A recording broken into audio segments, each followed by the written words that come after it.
Visible, but good morning, everybody, and welcome to this webinar, Voice and Physique with Panda van Proostij from the Netherlands. This webinar is taking place in the frame of our event In the Footsteps of Ludwig van Beethoven, and it's part of the Beethoven anniversary year 2020, where a lot of things were supposed to happen. Some did not happen, but we are very happy that today's webinar can take place. We would like to thank the Beethoven Jubilee Association, Beethoven 2020, for the support they have given to this whole weekend. Yesterday, we had a hybrid choir workshop with Jan Schumacher, which was a new experience for us. Some people singing here live in Bonn and others joining by Zoom. And also Panda already did a little warm-up yesterday morning, and if you missed it, it's still available on our Facebook page and will later also be available in our YouTube channel, as well as the recording of this webinar. And I will now pass the word to my colleague Alfred, who will give you some technical information about how the webinar will work. And I would like to welcome Panda and thank her very much for giving us this webinar this morning. Thank you, Sonia.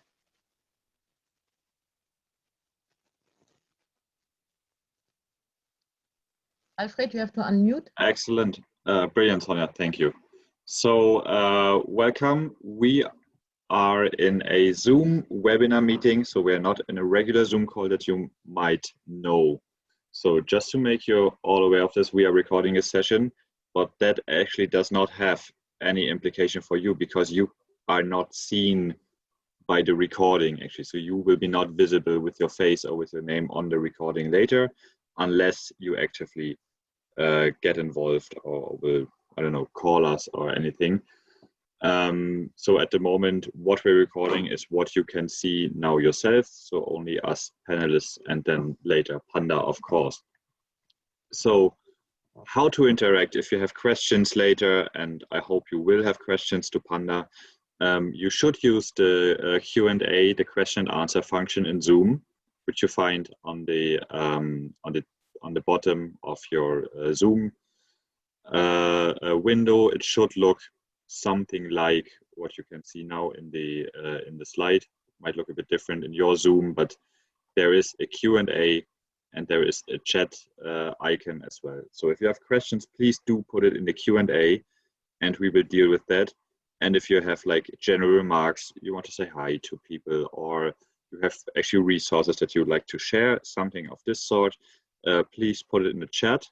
And if you put it in the chat, make sure to actually click send it to all panelists and attendees, because by default, it might be only sending it to panelists, which would mean that I can read it and Panda can read it and Sonia can read it, but actually all the other participants cannot. So please make sure to choose the right option there. And what you also may want to do is just click with your right button of the mouse on Panda's video and just choose pin this video, and then you'll have only Panda and no disturbance whatsoever when she talks. So I think that's all we need to know about the technicalities. I mean, we all are kind of familiar with Zoom by now and know how it works. People watching on Facebook, you can of course get in touch as well. You just use the regular Facebook chat, that will be monitored as well, and all the questions that you put in the Facebook chat will then be transferred to Zoom and will hopefully then be answered by Panda in due course. So yeah, I think that's it. So enjoy and have a good time. And I would say over to Panda. Thank you, Alfred. Good morning, everybody. Thank you for joining this webinar on a Sunday morning at 10 o'clock, which is really, really lovely. I'm just see how I can fix this. Yeah. So what are we going to do today? We have some time, and in this time, I would like to take time to explain more about my method. And I would like to do it in the following order. I would like to repeat some elements of the warm-up from yesterday. Maybe some of you have joined it, maybe not. That's all fine because we will repeat it. But I made it a bit shorter. And in this way, it would be possible for you to use it right away in your next rehearsal online or live. That's the idea. After the warm-up, which will take around 10-15 minutes, I will sit down and talk through the exercises and explain all kinds of things. The moment you are wondering like, oh, I still have a little question and I want to make sure that I got it right, of course, use the Q&A and then we will get right to it. So the first part really is about enjoying a warm-up and joining me in these exercises. All right, stand up, please. All right, I'll make sure you can see me full body. Okay, like yesterday, we start with the feet under the hip joints. And on an inhale, we flex the hands. And from the soles of the feet and the flexing of the hands, we inhale and take energy from the ground. Then we exhale and we go to a V shape. Inhale, reach with your fingers for all the energy you can find around you. And then exhale while taking the energy through the body, layer by layer, connecting the head to the heart, to the belly, and down into the earth again. All right, inhale. And exhale. Inhale. Reach for more energy and exhale. Connect the head to the heart, to the belly, and down into the earth again. Let's hum on the exhale. Inhale. And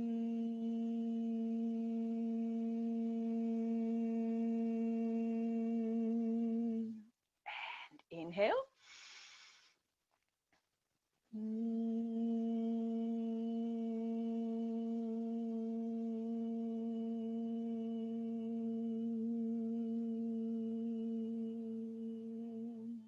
That's it. Inhale first.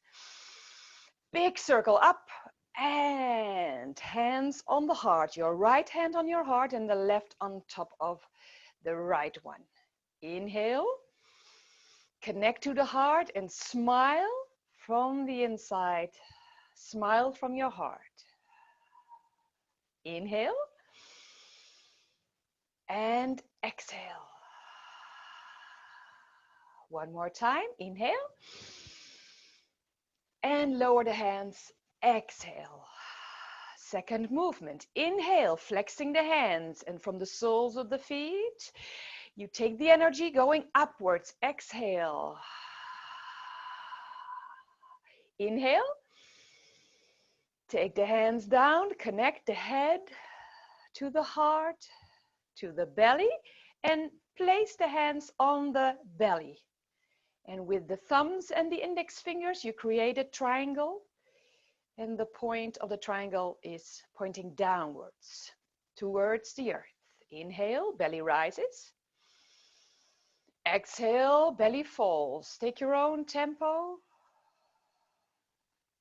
Inhale, belly rises. Exhale, body falls. And let go of the hands. Great. Inhale. Let's hum on the exhale. Go.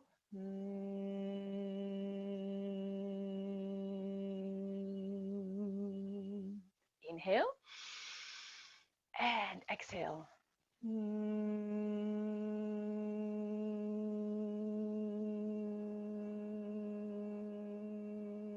Hands on the belly. Inhale. And hum.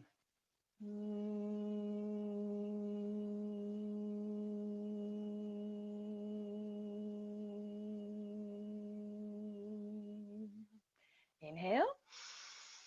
And exhale.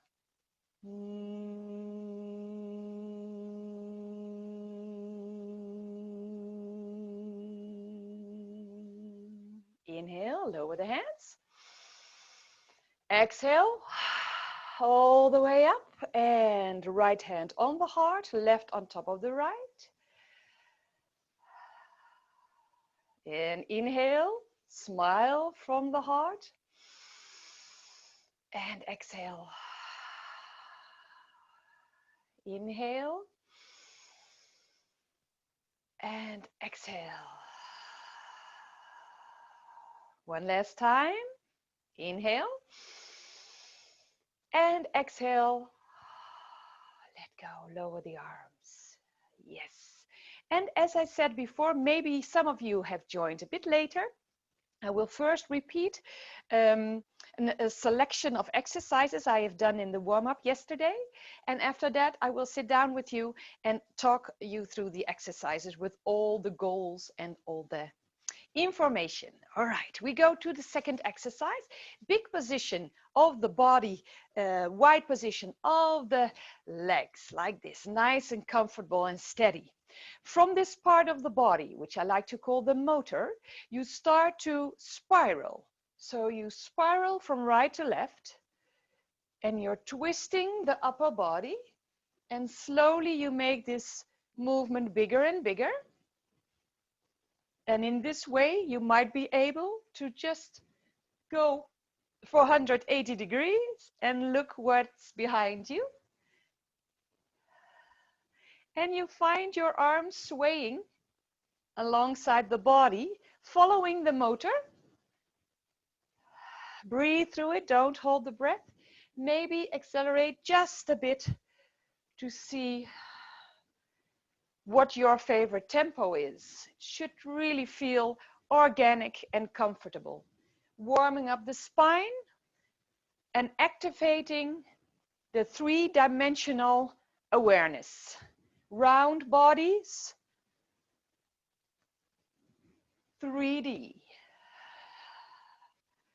All right, and we pick the tempo a bit up and we slap or tap the body at the end turning point of the spiraling. And with this movement, you go down all the way to the feet. I will go just a bit back to show you. So you spiral and you tap the skin. One more time, down.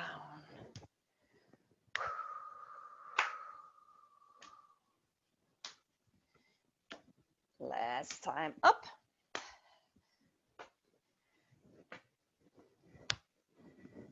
Last movement. Good. We continue to tap the body and we start at the hand. Top of the arm towards the shoulder. Lift the arm, go towards the armpit. And then go to the side, to the ribs. Lower your arm. Get back to the inside of the arm. And then move to the other arm. Waking up the skin. Our largest organ from the armpit, go to the side, to the ribs. Gently tap them and wake them up. Then go to the inside of the arm, to the hand and back. Then go to the highest point to tap. And then you get to the thymus. This part just behind your chest bone is a very important part of the body, which takes care of your immune system. And we need to keep it awake. Okay, now with a bit of sound. Just see whatever comes from the exhale.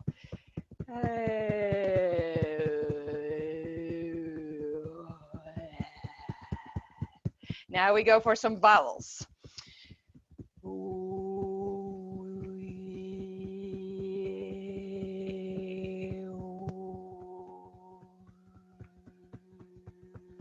You can perform it singing or speaking.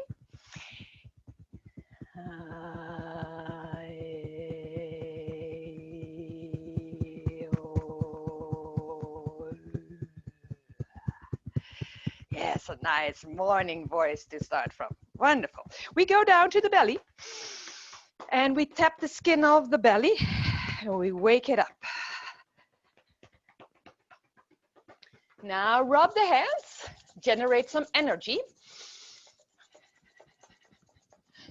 Tap the hands actively, and then rub the lower back. Make sure you warm up the lower back by rubbing it. And rub the hands. And now you tap. The lower back always needs a bit more attention. Back to the rubbing. And tap the butt.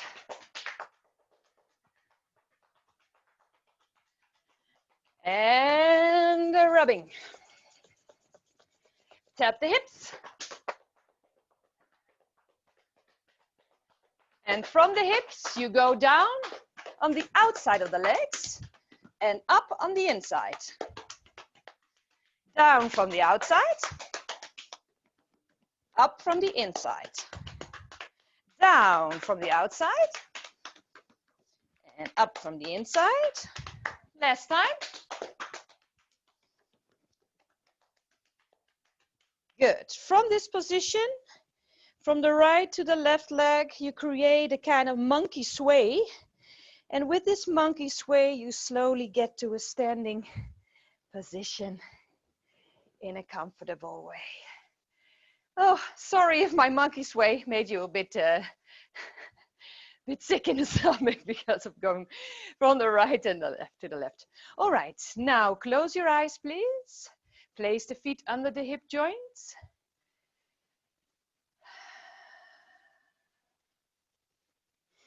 Observe what this rubbing and tapping have brought to the body. Bit of warmth. You can sense some energy. Activate it. All observations are just fine.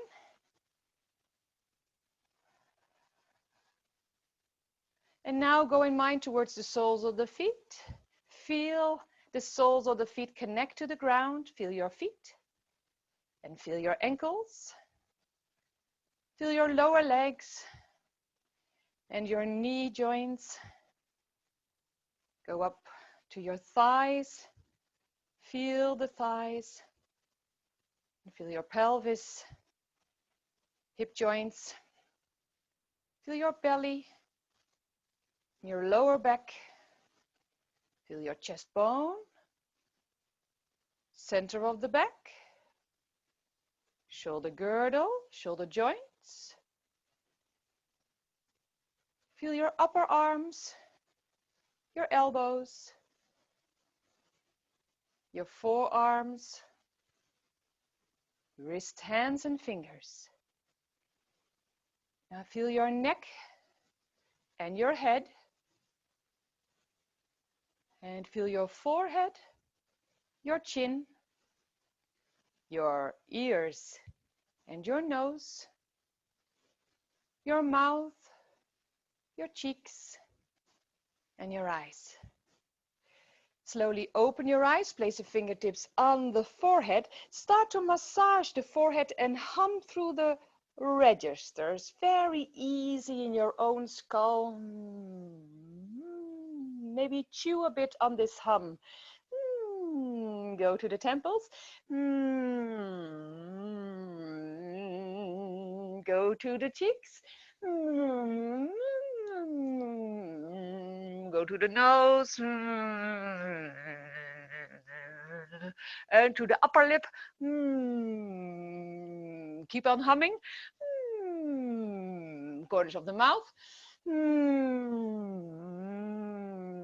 And go to the chin.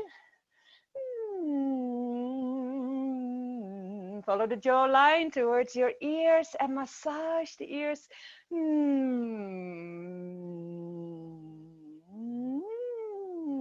Rub your neck. Squeeze your neck, shoulder muscles. Lovely. Now you place two hands in front of the chest bone. The moment they go apart, so you pull them away from each other, you lengthen the body. You connect this hand with the upper body and this hand with the lower part. And you bring them back to the center. Putting out your thumbs is widening the body from the shoulder joints, hip joints, a wide body. Yeah, so all in all, we create a big body. Lengthening the body and back to center and widening the body. So we can, in the end, do both at the same time. Now move the face with it. And maybe some sound comes and it's all fine.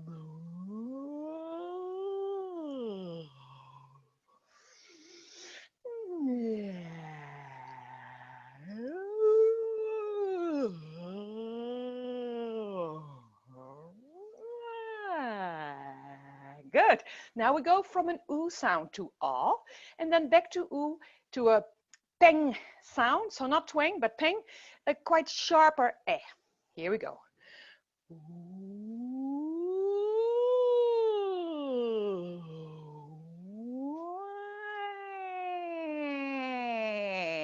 Lengthening the body.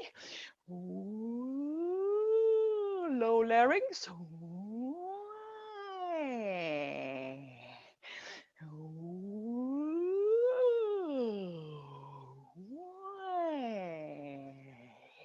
That's it. Good. Let's kiss with each other. And the French kiss. Stick out your tongue. Woo, lovely. Good. Great. We go for a lip trill. Take the arms up like we did yesterday. So we go.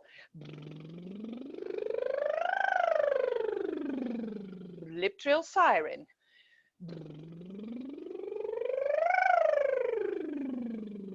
One more time.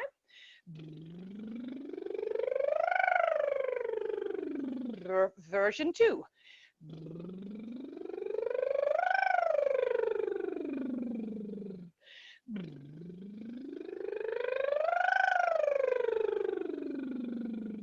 One more time.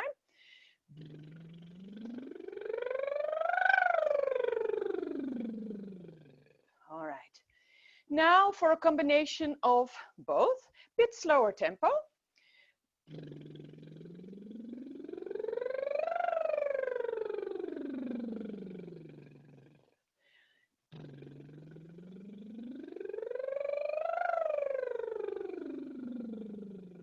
Last one.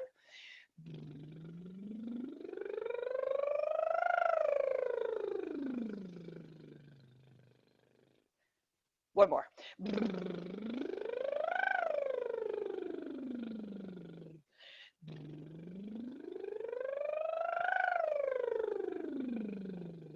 And big circle down. All right. We're going for a new exercise compared to the warm-up from yesterday. And it's a breathing exercise. I would like to show you this. So it's pronounced sh. All right, so a sharp F, a TS, and then SCH, more or less. In most languages, it's this sound, but maybe in your language, it's different. All right, so from an energized body, we go.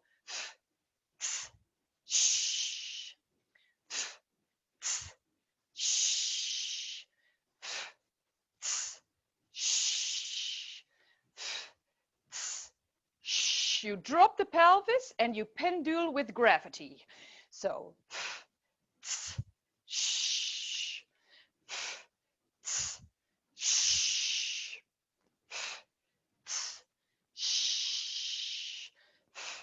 we go to 2, same movement.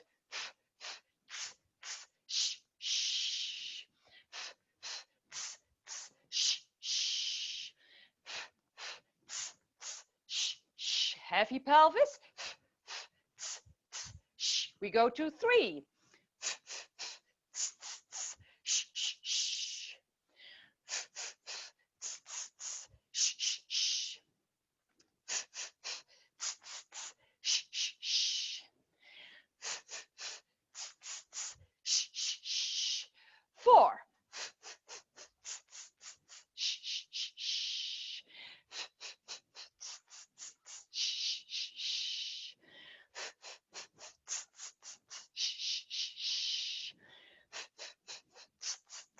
from the top.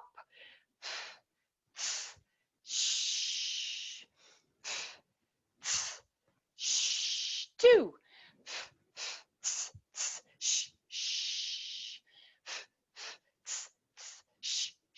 3.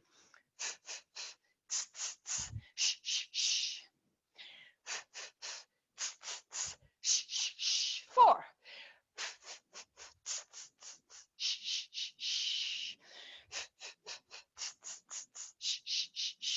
All right. Now we're going to do the same breathing exercise, but walking. So we go into a normal walk and we keep on doing this exercise and we go from 1 to 2 to 3 to 4. So.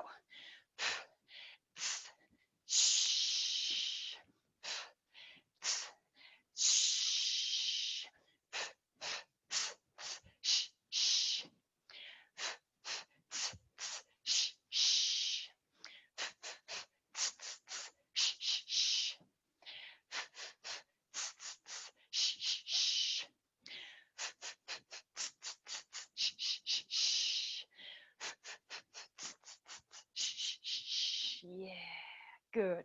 All right, enough of this. Last exercise. It's the balance and motor exercise we have done yesterday in the warm-up as well. You inhale, and on the exhale, shift the body weight to the right leg, free the left and lift it just a bit. Inhale again. Observe how many muscles are engaged here. Exhale, lower the leg, keep the same energy in the body. And shift the body weight and free the leg, lift it on the exhale. Inhale. And then go back to 2 legs, keep the same active motor. Inhale. Exhale.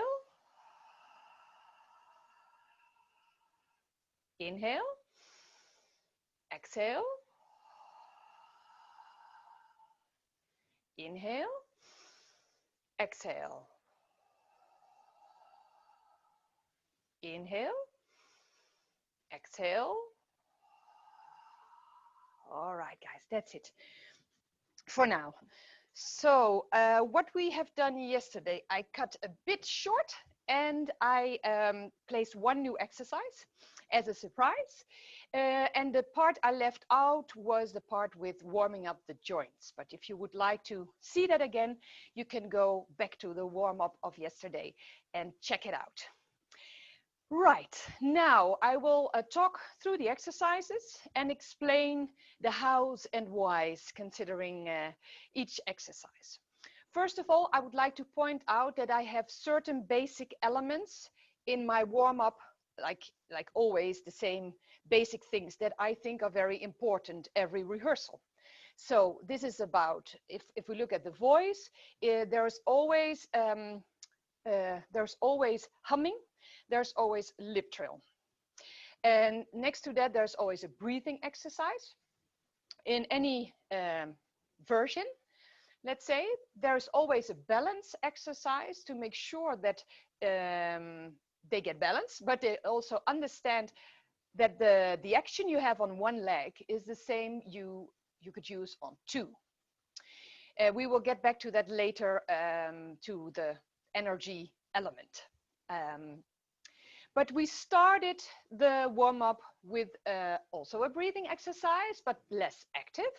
And this exercise actually has a lot of elements in it. For instance, it's calming, it's relaxing. Many people who go to a rehearsal are a bit uptight because they come from home situation or work, and they first, of course, need to get into their bodies and become aware of the body and get into the atmosphere of the rehearsal, get connected to themselves and connected to the other people in the room.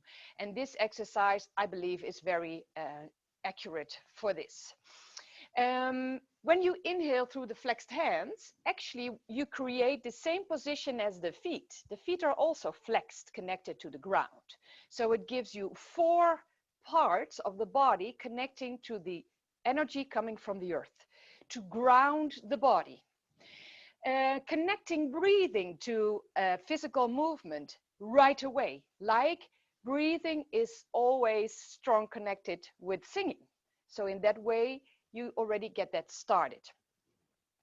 I believe, or in my philosophy, I put out that I strongly believe in when you make a big movement, like singing, it's on the exhale. Do you make a relaxation or a small movement? It's on the inhale. So on almost every exercise I have created, you can find this way of thinking, right? So if I explain again from this point, this is a small movement. It's feeling the earth. It's the inhale. This is a big movement going upwards. Small movement, reaching for more energy. Big movement, exhale. And in this way, the philosophy is always like this. If you would like to read more about my method, Voice in Physique, you could go to my website and read a bit more about it. I have also written a book about this topic with all kinds of exercises in it. This is Voice in Physique, and this one is called choreography. It's a part 1 and a part 2, and I will explain a bit more about them later on. But if you would like to order them, you can go to my mail address and ask me for the books, and I will send them to you.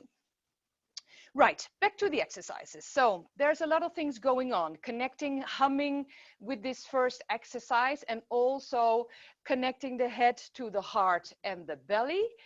Spiritually, for me, is very important. I think we live in a time in which we are very much focused on the mind, and it would be probably an advantage if we could connect to the heart and the belly. This also takes care of fear a lot, which keeps us more safe and healthy, to listen to our own hearts and stay close to ourselves. So this exercise has many elements in it. Right, connecting to the belly for the breathing. Very nice, low, sacred, ancient, primordial breathing from the lower belly. This is where we would like to focus on a bit. Also to notice that when you inhale and exhale, there's organic rising and falling of the belly. But the moment you are using sound, so you are humming, or maybe you could also do on S, like this, they feel in the body that they're using resistance. And this topic is, of course, very important, because singing without resistance, kind of impossible. All right, so we go to the second exercise, spiraling of the body. The body for me is really 3D. So I know you know this, but we don't always feel it like this. So we mostly think of the body to be more flat or 2D. And this is a pity, because if we send out sound, it would be so nice if it goes in all directions. The body is a Dolby surround system. In this way, we gain resonance in the sound, and we get a much more rounder sound as well. So, and it's also more healthy for the throat, because many singers tend to sing only in this direction. And we all know that this position of the neck actually goes into forcing the vocal folds. And it always leads to throat aches or being hoarse or, bad things. So the spiraling is to find this 3D and to find out that the motor is the center of movements and the arms and legs follow the motor. As I like to point out, the arms and legs are a bit like sheep. Sheep follow, and the motor is the initiator. So a movement always starts in the motor and then goes further into the arms and legs. From this spiraling, we start to tap the body. And tapping the body, the goal of tapping the body is waking up our largest organ, the skin. Of course, it's very healthy to wake up this organ and to wake up all the cells, but it also gives us a body awareness. And this body awareness will lead to a whole sound, a complete way of looking at things. All right, then we started to tap the skin all the way, and I went to the sides, of course, to open the ribs, very important for breathing and for noticing the round body. And then we also went to the thymus. I explained this is this part just behind the sternum, just behind the chest bone. And for people who know a bit more about this element in the body, then you know that when you're a teenager, it is at its peak of growing. And after that, it starts to shrink a bit. And if it doesn't get attention, it becomes a bit, while actually this helps our immune system so much if it is active and awake. So to do this every day is very healthy for you, and it's free. And then the tapping goes further to the belly, and then with the rubbing, generating some energy by using the end of the nerves and putting it into the body by tapping the lower back. As I said, the lower back needs a bit more attention than the rest of the body. It's all because of the construction of the whole body and gravity when we are standing on two legs. It has a lot of pressure and a lot of weight on this lower back. So the more we relax it, the better. And then we started to tap the legs. This also has another benefit. If you know about meridians, then you know that the meridians are on the outside and inside. So by activating them, you also cleanse them, which is very healthy for you too. Right, then with a monkey sway, we came to a standing position and we went into a body scan. I know a body scan is not unfamiliar for most people. If you practice yoga, then you are very familiar with body scan. It's like close your eyes and imagine your body or imagine situations. I like to think that for singers, it's quite important to create a very factual, anatomical body scan. The purpose is to keep everybody aligned to this exercise, because if I am talking about the green meadow and the trees, and some people in the end I will lose in this exercise because they drift off or going right into the trees or going towards their grocery list because they think I don't see a tree, I have no idea what this is about. So that's why I like to call out the body parts, but also to become aware of all the body parts, from the soles of the feet all the way to the head. And then I finish with the parts on the face and connect to the eyes eventually to go into a facial warm-up. I would like to suggest to you to create exercises that have a follow-up. So it's not like a fragmentation of exercises. We do an exercise and I talk a bit, or it's not connected to the next exercise. If you want to reach flow in this warm-up and you really want to gain some focus, concentration and energy with your singers, find exercises that you can do in a row. And I have showed you a few of them today. So this is also one, going from body scan right into massaging the face. As we know, we need to get these facial muscles flexible. To be expressive, we don't only do it with the eyes, but we do it with the complete face. It makes it also easier to sing. And lengthening and widening the body connects to this way of waking up the face in all kinds of ways. When we do the kissing, it's a funny element, it's a lovely element as well, I'd like to think, but it always has a goal. I maybe seem like a funny lady, but every exercise has a goal, and so has the kissing, because the lips have 12 pair of muscles and quite many in these little thingies. The more we warm them up, get them flexible, the better and easier it is to sing. Of course, the pronunciation comes from the tongue, but you have to place the lips in positions in order to create different vowels. So that's why. Moving on to lip trail. A lip trail siren. And this siren actually gives us an opportunity to go through the voice in a very easy and recuperating exercise, because it's really good for the voice to do a lip trail, much more, much more effective, I think, than not doing anything when you have throat problems.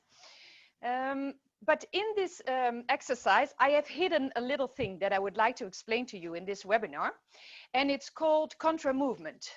If you read my books, you will read a lot about contra movement, and I explain in my books how I work with it in different ways. But this is a small element to show you how it works. If you take the arms up like this and you start the lip trill low, then in the end, on the highest note of the lip trill, my fingertips are downwards, right? It's going into the earth in energy. And the other way, of course, when I end on my lowest notes, I have my arms up. Normally, you would say,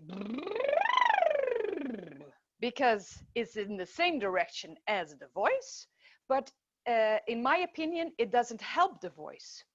So if you go in the opposite way, the moment you reach the high note, because you're sending energy downwards, you cannot overact here in the throat. I cannot get as high or as strong than if I go with my arms up. Same thing when I go back up in my lowest notes, the lowest notes will keep on giving energy because I'm reaching for something. And if I go down with my low notes, in the end, the last three don't have any energy left.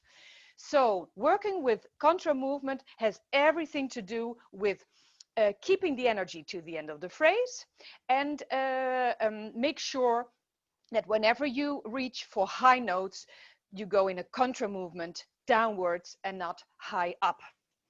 Also for intonation, intonation can get too high if you also move upwards in the same direction. All right, then we went into this breathing exercise with shh. I went through it quite quickly, but you have the recording probably afterwards, so you can watch it over and over again. Didn't want to take too much time to explain. You do it in 1, 2, 3, and 4 times, and you go into movement right away. I believe that breathing exercises are or could be supported by movement. In that way, we don't cramp the part where we activate these breathing exercises, so it stays nice and soft, though active, but not too much, because some people really get static in it, and then it hurts a bit, and it doesn't give the effect that we are aiming for. And I gave exercises from the motor, because I also have a version with arms, but this one is without. So this means that if you go in the first one, from the motor, you let the gravity take its course and you drop it down. And you get this pendule kind of feeling, which helps the breathing. The same with the 2.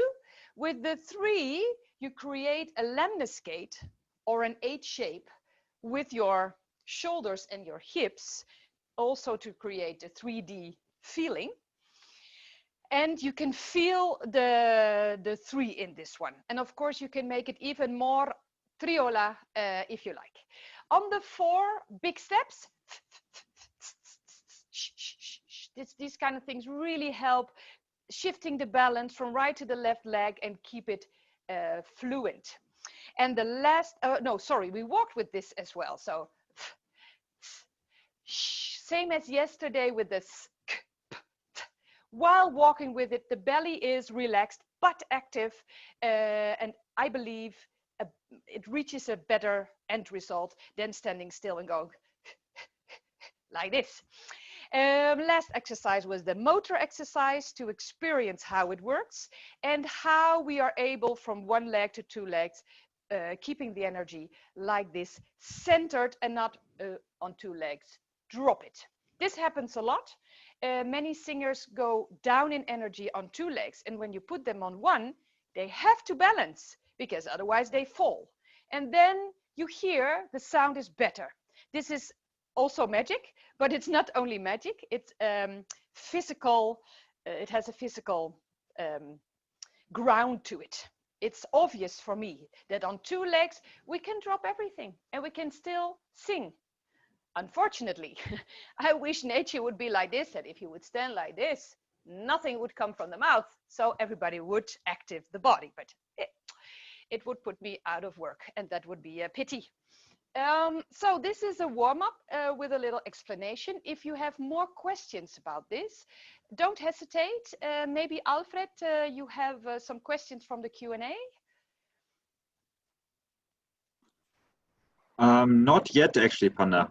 So there might be questions coming later on, but so far there are not any. So to everyone, as I just wrote in the chat, if you have questions, please do put them in the Q&A, and Panda will answer all of them, I'm sure. I am happy though that it's quite clear. So that's a good thing. And of course you can ask me anything. Also in the end, maybe take some time to ask some general questions, not specifically on the warm-up, but the things you would like to know or would like me to explain a bit more. If it's okay with you, I would like to go to the next element, which is singing exercises with movement. And we're going to do the singing exercises that we did yesterday. But after that, we will sit down and I'll explain why I do these exercises like this. All right, please stand up and join me. I think it's a good idea to experience it first and then sit down and realize if you have questions or if you are able to use the material right away. In my opinion, we talk a lot about a lot of topics, but that doesn't mean that you will grab it and go to your rehearsal and experiment with it. And if you feel the exercise and you're convinced that it has a certain goal or result, my experience is that you will go to the rehearsal and try it and use it. Well, from my point of view, this is more valuable. So I hope you feel the same. All right, let's go to the first exercise. We place the feet under the hip joints and we think of this motor exercise, having the same energy being on one leg, but then being on two. Using resistance, we go for a 5 and we sing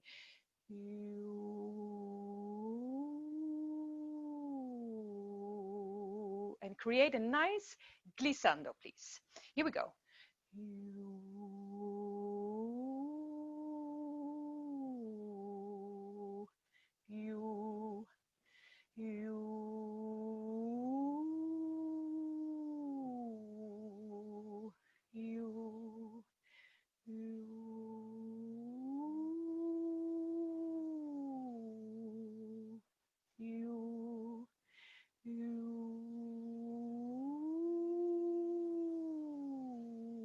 Go to ye, ye,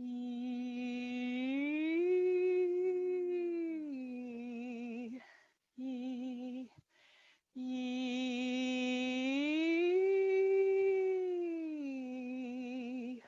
ye, ye. Go to ya, ya.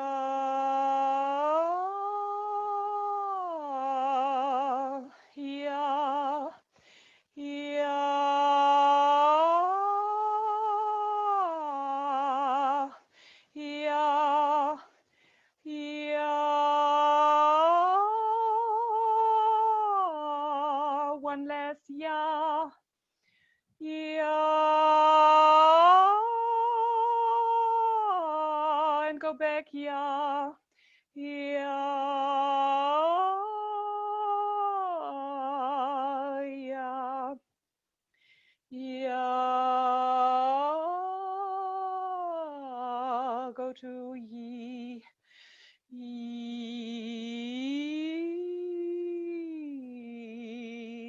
ye.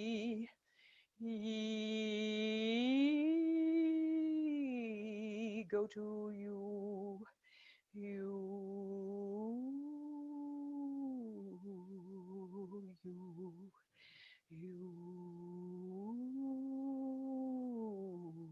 Maybe one more. You.